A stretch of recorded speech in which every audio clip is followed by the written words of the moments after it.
Madam నమస్తే అండి. రాష్ట్ర వ్యాప్తంగానే కాదు దేశవ్యాప్తంగా సంచలనం కలిగిస్తున్న ఏపీ లిక్కర్ ఫైల్స్ ఎలా చూడాలంటారు? నిన్నటి వరకు సిట్ దర్యాప్తుతోటి ఒక చోట వరకే వచ్చిన ఈ కేసు ఈరోజు ఈడీ ఎంటర్ తోటి ఏ రూపు సంతరించుకోబోతుంది అనుకోవచ్చు అంటారు? ముఖ్యంగా ఈడీ వస్తుందని అందరికంటే ముందుగానే గ్రహించిన వ్యక్తి గౌరవ జగన్ రెడ్డి గారు, మాజీ ముఖ్యమంత్రి వర్యులు. ఈడీ వస్తుందని ముందుగానే తెలిసి 4వ తారీఖు వెన్నుపోటు యాత్ర అంటూ ఒకటి స్టార్ట్ చేసినారు. ఏంటా ఇంత తొందరగా జనాల్లోకి వచ్చి వెన్నుపోటు యాత్ర అంటున్నారు? సిట్కి అరెస్ట్ చేయడానికి డబ్బులు దొరకలేదు కదా, డబ్బులు దొరికితే కానీ జగన్ రెడ్డి గారిని అరెస్ట్ చేయలేరు కదా, ఏం జరగబోతుందా అని మాకెవరికి అర్థం కాలేదండి. కానీ 10 రోజుల ముందు ఏం జరుగుతుందో 10 రోజులకి ముందుగానే గౌరవ జగన్ రెడ్డి గారికి తెలిసిపోతుంది. సో అదే రకంగా ఈడీ ఎంటర్ అవబోతుందన్న విషయాన్ని గ్రహించి ముందుగానే వెన్నుపోటు యాత్ర బిగిన్ చేసినారు. మీరు గమనిస్తే గతంలో కూడా జగన్ రెడ్డి గారు అరెస్ట్ అయింది కేవలం ఈడీతోనే. అన్ని వేల కోట్లు దొరికింది. గాలి జనార్దన్ రెడ్డి గారు అరెస్ట్ అయింది.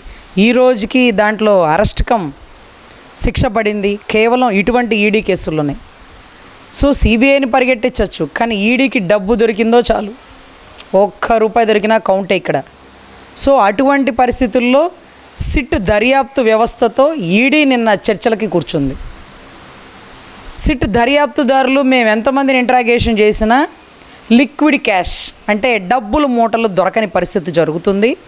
కానీ వీరందరూ ఇచ్చిన సమాచారం మేరకి లిక్కర్లో పాలసీలో మతలబులు అయితే జరిగినాయి, వేల కోట్లు దారి మళ్ళినాయి, అవి కూడా దేశాలు దాటిపోయినాయట.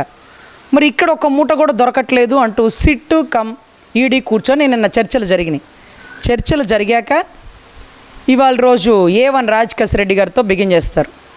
రాజ్ కసిరెడ్డి గారి తండ్రి గారు ఆయన వాంగ్మూలం అద్భుతంగా ఇస్తాడు. నా కొడుకు జోలికి వచ్చేటట్టయితే, నా కొడుకు అరెస్ట్ అవ్వాల్సి వస్తే, నా కొడుకుతో ఈ పని చేపిస్తున్న ప్రతి ఒక్కడి బండారం బయటకు కక్కేస్తా. నేను వృద్ధుణ్ణి, నేను కోర్టుకు వచ్చి వాంగ్మూలాన్ని ఇవ్వలేను, దయచేసి నాకు ఇంటికి పంపించండి అంటూ కొన్ని అద్భుతమైన పిటిషన్లు కోర్టుకి దాఖలు చేసినటువంటి వ్యక్తి రాజ్ కసిరెడ్డి గారి తండ్రి. ఎవ్రీథింగ్ నోస్ అనమాట, అతనికి అంతా తెలుసు. ఐటీ సలహాదారుడిగా పెట్టి వెనకాల కోట్లు దారి మళ్ళిస్తున్న వైనం ఇతనికి బాగా తెలుసు. అందుకే పాపం రాజ్ కసిరెడ్డికి ఏం తెలుసు, అతను ఐటీ సలహాదారుడు అంటూ మాట్లాడినటువంటి గౌరవ జగన్ రెడ్డి గారు ఇప్పుడైతే అద్భుతం మీద అద్భుతం మన ధనుంజయ రెడ్డి అన్న, కృష్ణమోహన్ రెడ్డి అన్న ఆల్రెడీ కారాగారంలోనే ఉన్నారు. వారికి ప్రత్యేకమైన కారాగారంలో వేసి వారు ఎవరితో మాట్లాడకుండా, ఎవరు వారితో మాట్లాడకుండా చాలా పకడ్బందీగా జాగ్రత్తగా జరుగుతుంది. ఎందుకంటే ఎనీ టైం ఆయన అడ్డాగా మారినటువంటి జైల్లో ఏమైనా చేసే అవకాశం ఉంది. సో వారిని కస్టడీకి తీసుకొని ఇక 1 by 1 ఈడీ ఎంటర్ అయిపోతుంది. దీంట్లో ఈజీగా దొరికిపోయే వ్యక్తి మీరు గుర్తుపెట్టుకోండి, రాజ్ కసిరెడ్డి గారి తండ్రి కృష్ణమోహన్ కొడుకు రోహిత్ రెడ్డి. కృష్ణమోహన్ కొడుకు రోహిత్ రెడ్డికి ఉండేటటువంటి కంపెనీలు గౌరవ్ రోహిత్ గారి రెడ్డికి తండ్రి గారి నుంచి ఎలా వచ్చినాయి? తండ్రి మేనకా బేడి, ఇది మోనికా బేడి, లేకపోతే హవాలా సౌదీ వాళ్ళకి సంబంధించిన కాంటాక్ట్లు ఏమేమి ఉన్నాయి? సో వీరన్నిటికంటే మించి అబూ సలాంతో ఉండే కాంటాక్ట్లు ఏంటి, సౌదీతో ఉండే కాంటాక్ట్ ఏంటి, దేశాలు దాటి దారి మళ్ళించడానికి డబ్బుని ఏ యాత్రల ద్వారా తీసుకెళ్తారు వీరు, ఏ మాత్రలు జనాలకు వేస్తారు అనేది రోహిత్ రెడ్డికి బాగా తెలుసు. అంటే లోగుట్టు పెరుమాళ్ళకి ఎరుక అంటారు చూడండి, అలాగే కృష్ణమోహన్ రెడ్డి గారి గుట్టు రోహిత్ రెడ్డి గారికి ఎలా తెలుసో, రాజ్ కసిరెడ్డి గారు ఏం చేశారు, ఎందుకు చేశారు, ఎవరు చెప్తే చేశారనేది వాంగ్మూలం రూపంలో ఇవ్వబోతున్న రాజ్ కసిరెడ్డి గారి తండ్రి గారేమో. వీటన్నిటికంటే మించి ఇకపోతే పాపం పుణ్యం తెలియనటువంటి గోవిందప్ప బాలాజీ గారు ఎక్కడో ప్రకృతి వైద్యం చేస్తున్నప్పుడు అతను తీసుకొని వచ్చారట. సో అతనికి అంతా తెలుసు, ఎందుకంటే భారతీ సిమెంట్కి సంబంధించి పనిచేసినటువంటి వ్యక్తి. దాన్ని డబ్బులు భారతీ సిమెంట్కి దారి మళ్ళించినాడా? కంపల్సరీ ప్రతి ఒక్కడు రాష్ట్రంలో భారతీ సిమెంట్నే కట్టడానికి వాడాలా? ప్రతి ఒక్కడు సాక్షి పేపరే చదవాలా? ఏంటి నిర్బంధత? లోన్లు కూడా లేని బిజినెస్ అది. ఏ బ్యాంక్ లోన్ లేకుండా ఉంటుందండి. కానీ భారతీ సిమెంట్ గారికి బ్యాంక్ లోన్ లేదు. షార్ట్కట్లో ఛాలెంజ్ సినిమాలో చిరంజీవి లాగా ఎలా ఎదిగారో మనకు చెప్పాలి. వీటన్నిటికంటే మించి ఈడీ వస్తుందని ముందుగానే సమాచారం తెలుసుకున్నటువంటి గౌరవ జగన్ రెడ్డి గారు జనాల్లో పాదయాత్ర రూపంలో వెన్నుపోటు యాత్ర అంట.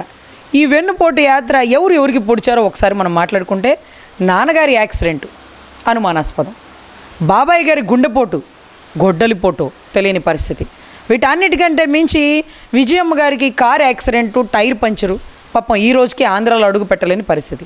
ఇకపోతే చెల్లెలికి సంబంధించిన చంపదెబ్బ, దానికి కారణాలు ఏంటో తెలియదు, ఎందుకు కొట్టుకోవాల్సి వచ్చిందో. సరే, కుటుంబ నేపథ్యం మనకెందుకులేండి. కానీ ఇక్కడ విజయసాయిరెడ్డి గారికి తెలిసిన విషయాల గురించి మనకి చెబితే ఒక పుస్తకం, ఒక పుంఖాలు రాసుకోవాల్సి వస్తుంది. అటువంటి విజయసాయిరెడ్డి గారిని టీడీపీకి అమ్ముడుపోయావని ఒక స్టేట్మెంట్ ఇచ్చారు. టీడీపీ ఒకవేళ విజయసాయిరెడ్డి గారిని కొని ఉంటే, విజయసాయిరెడ్డి గారు తిన్నది మొత్తం కక్కేటప్పుడే బయటికి తెలిసిపోతుంది. తిన్నది మొత్తం ఎప్పటి నుంచి తినడం బిగించేసినారు? నాన్నగారు చనిపోక ముందు నుంచి బెంగళూరులో వేలుముద్రలేంచి భూ కబ్జాలు, రియల్ ఎస్టేట్లు, పెద్ద పెద్ద ఫ్యాక్టరీలు ఆక్యుపైడ్, ఇవన్నీ చేసిన దగ్గర నుంచి తెలిసినటువంటి విజయసాయిరెడ్డి గారు గౌరవ్ జగన్ రెడ్డి గారి భాగవతాన్ని చెప్పాలి అంటే, ఆయన బతుకుని బయట పెట్టాలి అంటే పుస్తకాలు సరిపోవండి. సో మనకి తరిమేల నాగిరెడ్డి గారు కనుక తాకట్టులో భారతదేశం రాసినట్టుగా ఈయన తాకట్టులో ఆంధ్ర రాష్ట్రం అనే పుస్తకాన్ని ప్రచురింపజేయబోతున్నారు గౌరవ విజయసాయిరెడ్డి గారు ధైర్యంగా నోరు విప్పి నిజాలు చెప్పగలిగితే. అంటే ఇక్కడ ఒక విషయం మేడం, ఏదైతే ఈడీ ఎంటర్ అవుతుందని తెలిసే విజయసాయిరెడ్డి గారు అమ్ముడు పోయారు అంటూ కొత్త డ్రామాకి తెరదీశాడంటారా? ఎందుకంటే ఆయన 2 మాటలు మాట్లాడారు మేడం. ఏమబ్బా పార్టీ నడపడానికి కూడా డబ్బులు లేవు మన దగ్గర, డబ్బులు ఏడ దొరికినాయి ఉంటే కనుక, దొరికిన డబ్బులు ఉంటే కనుక మాకు ఎవరాదో అంటూ ఆయన కొన్ని మాటలు అయితే మాట్లాడారు. అంటే విజయసాయిరెడ్డి గారు అమ్ముడు పోయారంటూ ఇంకో పక్కన నా దగ్గర డబ్బులు లేవు అంటే ఆయన డబుల్ గేమ్ మొదలు పెట్టారనుకోవచ్చు అంటారా?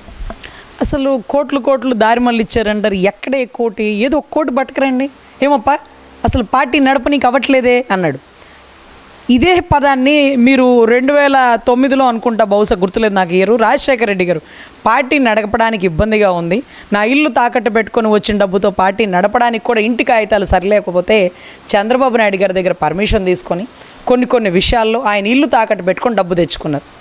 అలా ఇల్లు తాకట్టు పెట్టుకొని డబ్బు తెచ్చుకున్నవారు భారతీయ సిమెంట్, సాక్షి పేపర్, ఇది ఇందు లేదు అందు లేదని ఏ కంపెనీలు వారివో ఏ కంపెనీలు వారివి కావో మనకు తెలియదండి. ఎందుకంటే రెండే మనకు తెలుస్తున్నాయి. కానీ తెలియనివి కొన్ని కోట్ల బిజినెస్లు, కొన్ని పదుల సంఖ్యలో ఆయన ఆర్గనైజ్డ్ కంపెనీలు ఉన్నాయి. కానీ ఆయన చెప్పడం ఏంటంటే విజయసాయిరెడ్డి గారిని టీడీపీ కొనేసింది అది ఇది అన్నారు. A5గా ఉండే విజయసాయిరెడ్డి గారు తప్పు చేస్తే ఆయన కూడా అరెస్ట్ అవుతారు. ఆయన ఎంత వాంగ్మూలం ఇచ్చినా, ఇప్పుడు మీకు తెలుసండి, దస్తగిరి వాంగ్మూలం ఇచ్చినాడు, నేను చంపినాను సరేనప్ప, ఆయన చెప్తేనే కదా చంపినా, లేకపోతే నాకు ఆయనకి ఏమన్నా విరోధాలు ఏమన్నా ఉండినావప్ప, నాకేం తెలుసప్ప, నేను కడపలో ఉండినానే, నేను పేమెంట్ కిల్లర్నే, పేమెంట్ ఇచ్చినాడు పొడిచినాను అన్నాడు. ఎట్లప్ప? ఇప్పుడు ఎవరు చెప్పినారు? కళ విజయసాయిరెడ్డి చేస్తే జగన్ రెడ్డి గారు చెప్తే చేశాడు అని చెప్పడానికి నువ్వు చదువుకోలేదప్ప, నువ్వు సార్టెడ్ అకౌంటే కదా, చెప్తే చేసేస్తావు నువ్వు. ఇవాళ కాకపోతే రేపైనా నిజం నిబ్బరం లాంటిది బయటకు వస్తుంది, నిప్పు లాంటిది, కుప్ప కూలిపోతారని తెలుసు కదా.